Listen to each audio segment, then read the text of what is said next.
Okay, now we're going to look at a really important idea with your boxing as far as developing your defense.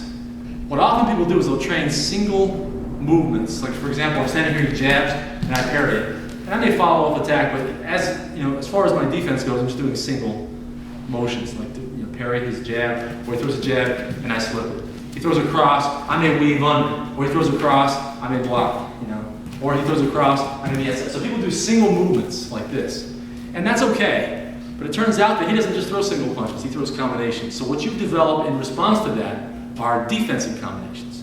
Okay, against his offensive combinations, you look at this range. What are the combinations an opponent tends to throw?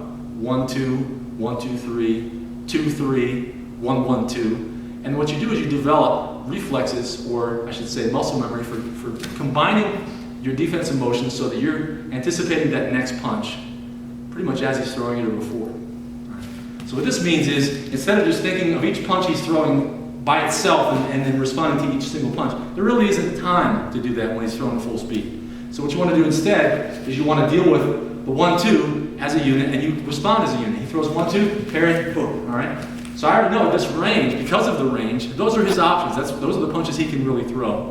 And so I'm expecting that, and that's what enables me, or I'll say validates the whole idea of, say, parry to a block. Or, a very common one in boxing is to slip and weave. So I slip his jab, and then he throws across, and I weave. You see, I'm slipping in under this pocket. The jab puts me here, and I can see my way through. As he turns into me, see, he has to adjust his cross to throw it up this line.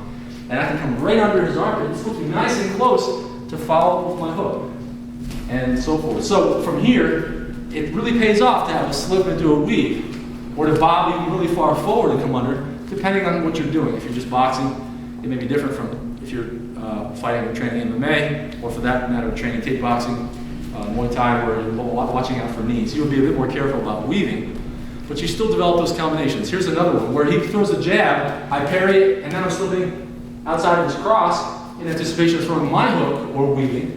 So you develop that defensive combination. All right, against this 1-2-3, it would be like so. Parry, and then weave. And now you're in. Notice how I shifted my weight. And I even exaggerated the weave a little bit. Although I'm close to him, that's important. I exaggerated so you could see it. You want to tighten your weave. So when he throws the 1-2-3, here, you really tighten it. Come right up behind that shoulder so you can hit him before he can turn in and hit you with his cross. Okay? So train those defensive combinations, even against a 2-3. Okay? Against a 2-3 here, and I might block. It might be just look outside of the cross and then block his hook so that I can throw my hook. But if you train those defensive movements together, then you have them connecting well. They're seamless, they're smooth, and then you can really deal with combinations coming your way instead of trying to look at it as separate punches, separate movements, which ends up putting you behind.